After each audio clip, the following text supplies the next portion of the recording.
coming up next on the Passionately Married podcast. I'm talking about long-term committed relationships and everything I'm about to say. You and I both. Absolutely. Okay. And I assume that's true of your listeners, but I want to just be clear about that. But the biggest passion killer is compromise. Welcome to the show. I'm Dr. Corey Allen, and alongside my rock, the joy of my life. That might be the first time I've been called a rock. I kind of like what you're going. Where you're going? My wife Pam. She's the one that obviously you could tell right off the bat. She livens up the show, make sure it doesn't just stay in the academic world. I'm all spice, baby. All spice. We explore the wisdom and skills of the world's most passionate and vibrant people. Through in-depth conversations, we want to talk about topics that every life and relationship will face, and we want to offer starters, conversations, actions that you can do that will propel your life forward and just provide a whole lot more passion in your life. So if you're new to the show, want a handy way to tell your friends about Passionately Married, check out the episode starter packs, collections of our favorite episodes organized by topic that help listeners get tastes of everything that we do here on the show. Go to passionatelymarried.net/starter. And if you got some feedback for the show with something that we've missed or we haven't covered, or if you just want something specifically for us to address, let us know. Call us at 214-702-9565. You can also text us at that line as well, or email us feedback@passionatelymarried.net. So coming up on today's regular free version of the Passionately Married podcast is a conversation with Dr. Alexandra Stockwell. She's referred to as the intimacy doctor, an MD. MD, yeah. That's transitioned into working with couples, not in the medical world, but in the mental health and in the relationship world. We have a conversation about what are the passion killers that she keeps seeing and coming across, and what are passion growers. Interesting. Okay. And it's a fun conversation. And then on the extended version today, which is deeper, longer, and there are no ads, you can subscribe at passionatelymarried.net/academy.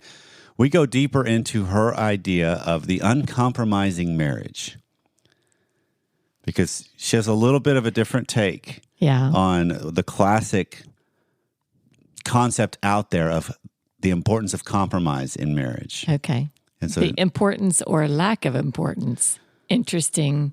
Listen to find out. Right. And because it is one of those buzzwords out there. Well, the key to a good marriage is compromise. And when she's talking about an uncompromising marriage, what exactly would she mean?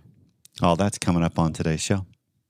It is a pleasure to welcome a fellow podcaster, fellow intimacy person, doctor. I mean, there's a whole realm of things I could call and talk about with Alexandra Stockwell and the work that she does, because you've got quite the history from the little bit I've discovered. And I want to ask you that here in just a minute, Alexandra, but welcome to the show.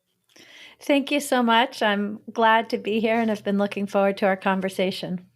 And so just so the audience gets a little bit of an introduction to who you are, there's a lot of different doctors out there in the world of podcasts. There's several have been on the show, but not a whole lot that are MD doctor that you have. And so I'm fascinated by the idea of somebody gets into the medical field and then becomes an intimacy doctor. So how did that come to be? You know, it's interesting to think how far back to go. I'm going to start before I was an MD, when I was 9 years old and my parents got divorced. And my parents, their divorce was very amicable to anyone observing it. In fact, after my parents got divorced for the first year, my father came for dinner at our house every Thursday night in order to provide as much continuity as possible for us. And so I always thought, other people had really intense situations. Mine was benign, and I didn't really identify as coming from a broken home. And I'm going to get to your question, but let me just say that then I ended up studying philosophy and math in college, and I went to medical school and became a doctor. And just at the very beginning of my internship to become a family medicine doctor, we had a training in cultural sensitivity so that we could treat our patients with the care that was appropriate for the many different cultures they came from. And as part of the cultural sensitivity training, we looked at our own culture and our own cultural bias and priorities. And I myself am a New York Jew. I have a quirky, intellectual, fun, odd family. And I thought, well, okay, that is my cultural bias, my cultural awareness. But as I went through these exercises, what I discovered is actually my culture, my identity, my tribe, if you will, is as a child of divorce. Okay. And I realized that when I met people whose parents got divorced between the ages of 6 and 12, they felt like my people. So this was a new awareness, but I'm just going to put that to the side because that was simmering along for me. Right. And really motivated me to want to figure things out in my own marriage. I've now been married 26 years. We have 4 children, and we have a really wonderful marriage by any measure.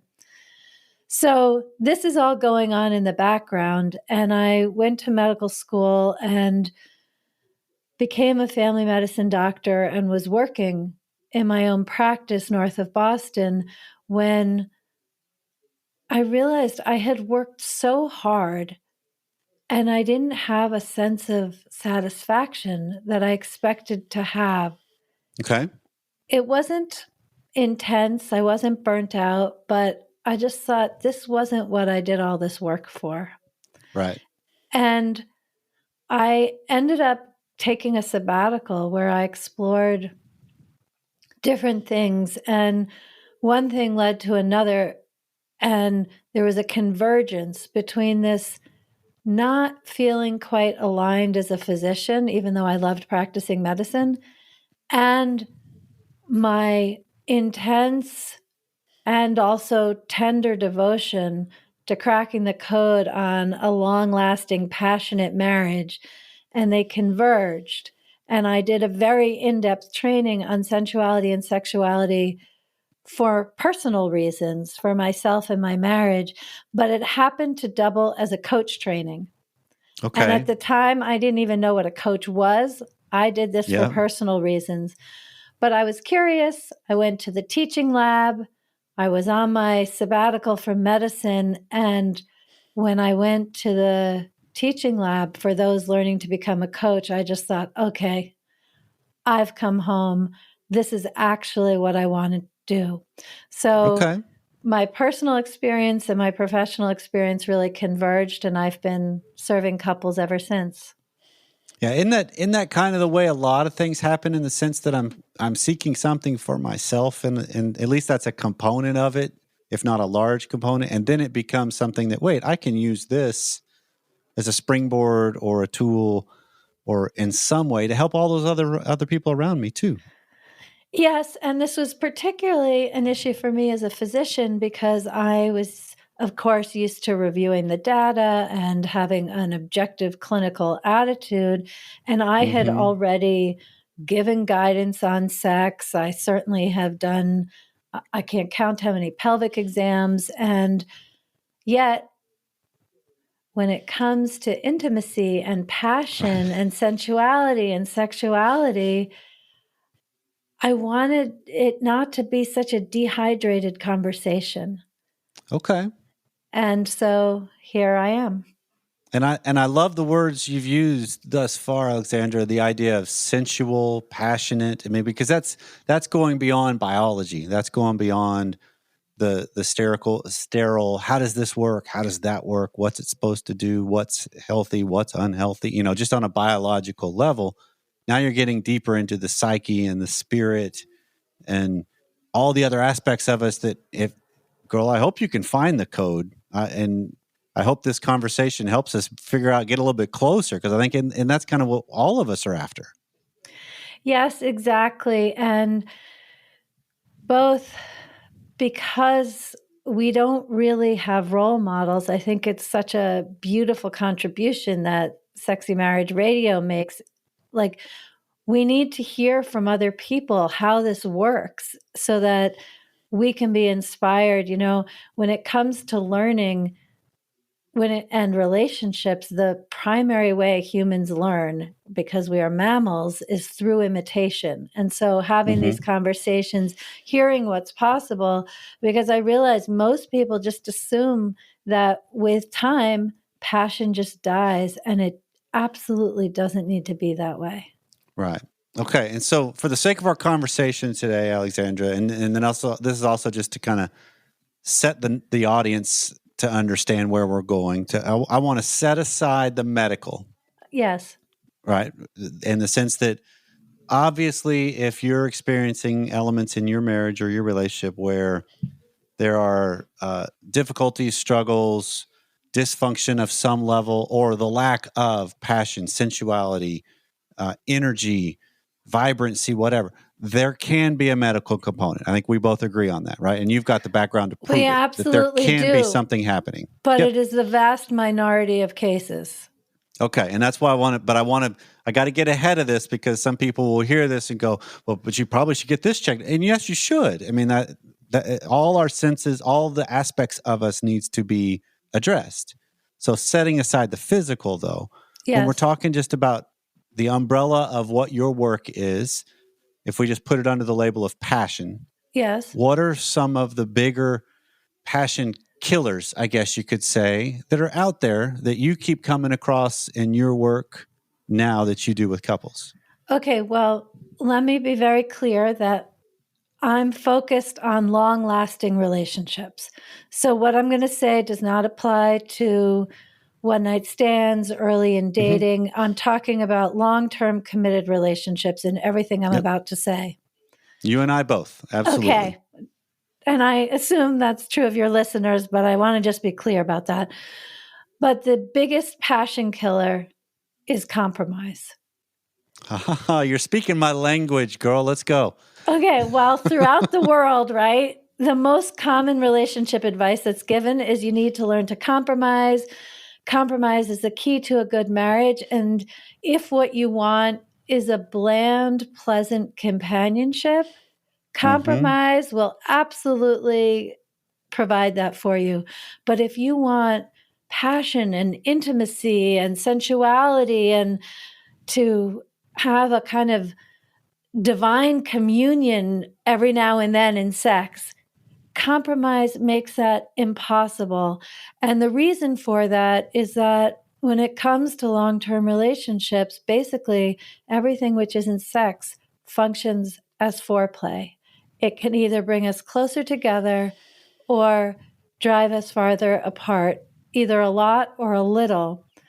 And the thing is that when we compromise, we're basically holding back aspects of ourselves, whether it's compromising on which restaurant to go to or where to live or how many children to have. Like my point, which shoes to wear, like whether it's something big or something little. When we compromise, we basically are disconnecting from a part of ourselves so that our partner is more comfortable. Okay. And if we are clipping our personality in various ways throughout the day, not saying how we really feel, what our dreams and desires are, what we want, there's no magical switch that we then can flip to be fully self-expressed and present and passionate in the bedroom. We are also going to be not as present, not as available to share who we are. So when I say that I think that compromise is the biggest passion killer in long-term relationships, what I'm really talking about is the importance of self-expression and being a whole self throughout the day in interactions with your partner and spouse, if that's what you want to be able to do in the bedroom. And the way that I actually talk about it is uncompromising intimacy. And what I mean by that in saying it's important to be uncompromising is not that you always get your own way, not at all. But insofar as when you compromise, you hold back who you are so your spouse is comfortable. When you're uncompromising, you learn how to share the whole truth of who you are, what you desire, your challenges, your dreams, whatever your experience is. you learn to share that with your spouse in a way that they can hear it.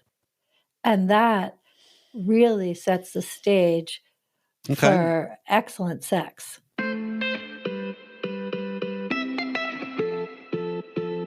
Our sponsor today fits right in line with the theme of today's show, that it's a learned skill. Okay.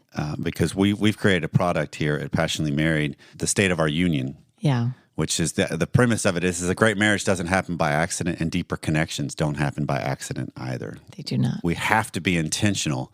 I'm assuming we've been here too, but I know our listeners have as well, that you reach a point in your marriage where there's a slow creep of disconnect and discontent. Yeah. When's the last time you talked with your spouse about anything beyond schedule, work, or kids? Right. That's pretty common. Well, the state of our union helps remember and discover what brought you together in the first place. It's a tool to help keep the important from being replaced by the immediate. The beautiful thing of this is it's designed to work on your phone because it's 52 texts, reminders that promote a deeper conversation. We have ours. So once a week, 52. Once a week. You get a reminder with questions that you ask and you work through together. We have ours conversation we have for over 3 years now using this tool. We get the text on Tuesday night. We usually have the conversations on Wednesday night. Yeah. That's when our kids are gone at their various events that evening. So you get a chance to dream and plan together. Go to passionatelymarried.net/union and take advantage of the opportunity. Keep the important important. When it's far too easy to have the immediate, replace the important. Right. Okay, so let's dig into this because I can already hear some pushback you would get. Okay. And I would get too if I was taking the same stance because I've taken very, very similar. Yes. When you're talking about this idea of I need to be able to share myself, one of the things that's immediately going to happen is, well, what if both partners are trying to do this? And yes, the caveat is you're not trying to get your way, but there's still going to be roadblocks to this. There's still going to be tensions that come from this. There's still going to be elements that are problems in this, yeah? Yes and no. Okay. Because I absolutely believe that having a fantastic relationship is a learnable skill. No one is doomed to a bad relationship if they're willing to learn how and have a partner who will participate. So the key is learning how to share, how to be uncompromising. For example, when people hear what I'm saying, sometimes they conclude, oh, I've just got to go home and tell my spouse everything. And then I want to distinguish between brutal honesty and vulnerable honesty. What I've discovered both in coaching clients since 2013 and also in my own marriage is that you can say so much more than you would ever imagine if you learn to say it with a focus on the connection and what the experience is for both of you. Okay. So if you're sharing yourself within the relational context for the betterment of the relationship and yourself, that's what you're describing. Yes, and to use a very mundane example, let's say you love Thai food. You just adore Thai food, and your spouse loves Italian food, and so do your kids, and so you just whenever you go out to eat, you always go out to Italian. And you haven't said anything because it's just the expedient thing to do. Let's just go get Italian. Everyone will be happy and you'll find something there that works for you. Well, if you actually say, I'm glad to go for Italian if that's what's best for everybody, but I want you to know I've been craving Thai. That already is sharing more of who you are. And when both people share who they are, there are all kinds of creative solutions that just emerge that you never get to if you're just thinking about it by yourself. I mean, you could get takeout from both places and eat in a park. That's one way. Or I know a couple where it actually was Italian and Thai food. And he just ate before they went. And then he found one thing on the menu and she could really enjoy everything there. And they had a beautiful dinner together. There just are so many ways to navigate things when all of the information is actually on the table, because it feels very connecting just to say the truth. In fact, I'll take this one step further. When I was discovering how important this is, I would notice when my husband and I had a patch of not really connecting intimately, the very first thing I would do is ask myself, is there something I haven't said? Are you holding back in some way, in a sense? Am I holding back in some way? And about 80, maybe 85% of the time, the answer was yes.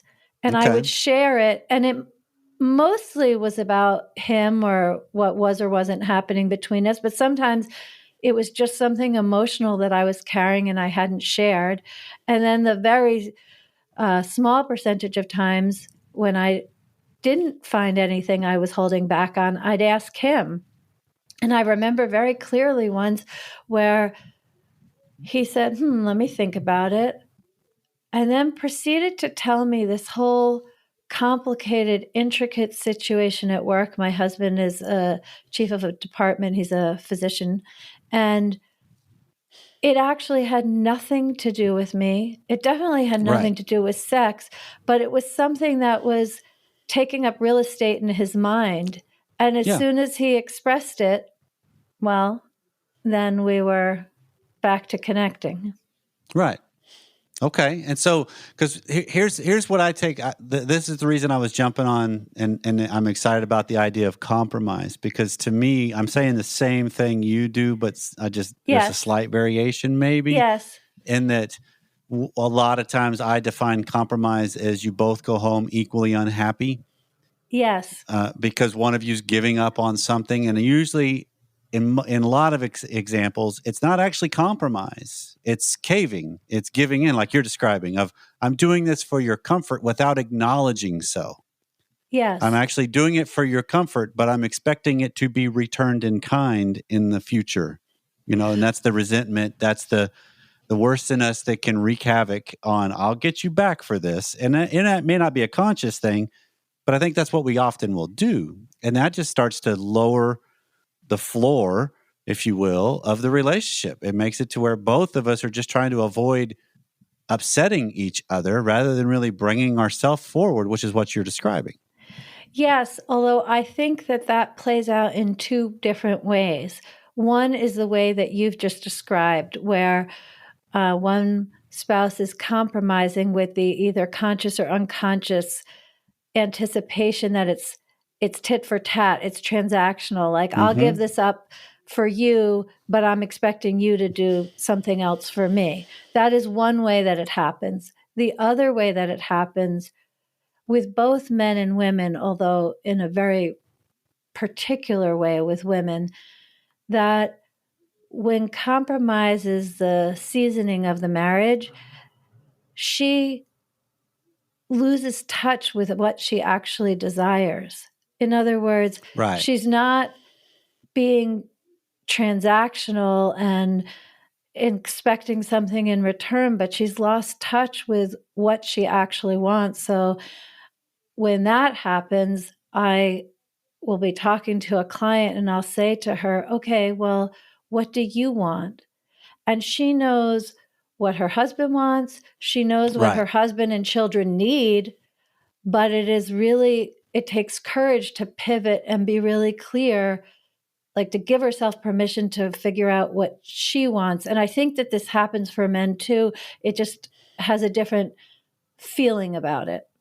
Yeah, because you're describing the elements of us as humans where we will play roles, and I know what those roles entail, but I may not know me within that role, like you're describing. You even alluded to this at the beginning of your story of you went into the medicine world and the doctor world, but it was good. You liked it, even loved it, but there was an element of, I don't know, there's something quite not full, whole.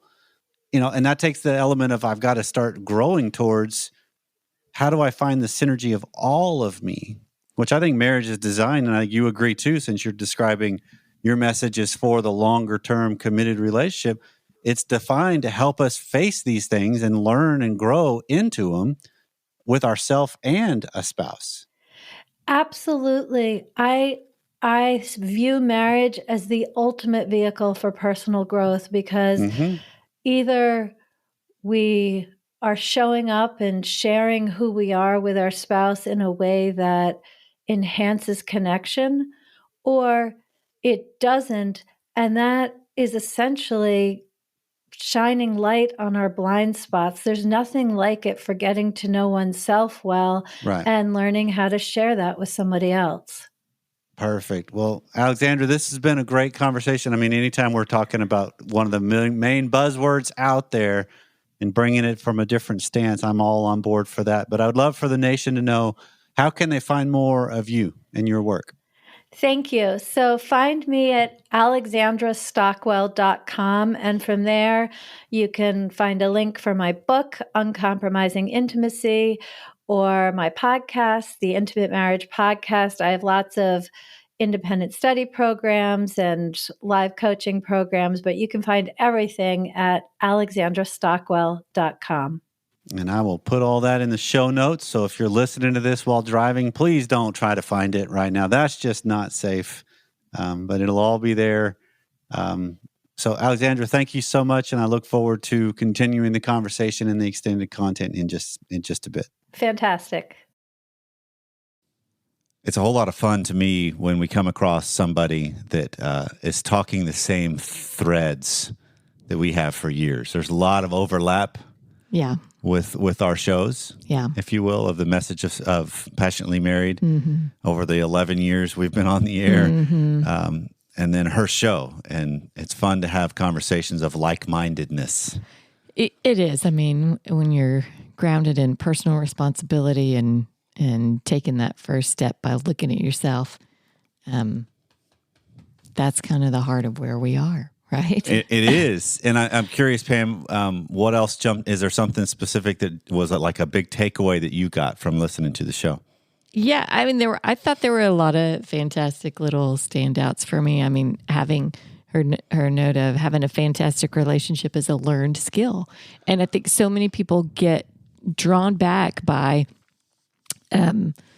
thinking, well, I just don't know how to do this. I have no idea. Well, maybe it's just, you were never taught it. That's where we go back a lot to our family of origin stuff. You know, what did I have exampled for me? Where did I learn what I've learned and what I'm doing? Am I willing to continue to learn more in my life? We should be learning as we grow. And that's an interesting thought, because if you think about it, even if you had modeled a really good relationship, like your parents seemed to be into each other, they dated, you could tell they really did love each other and had passion with each other. Just because you were modeled, that doesn't mean you were taught how to do it.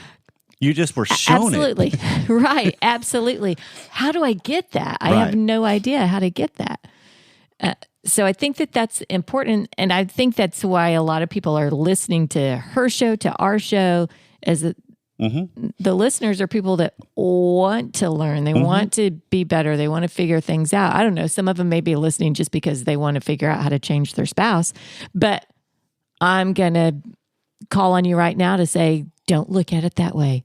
Figure out how you can change your part of this scenario and just be better. That's great. So if you like the show, you can help us out by rating and reviewing the show on Apple Podcasts, Spotify, or however you listen.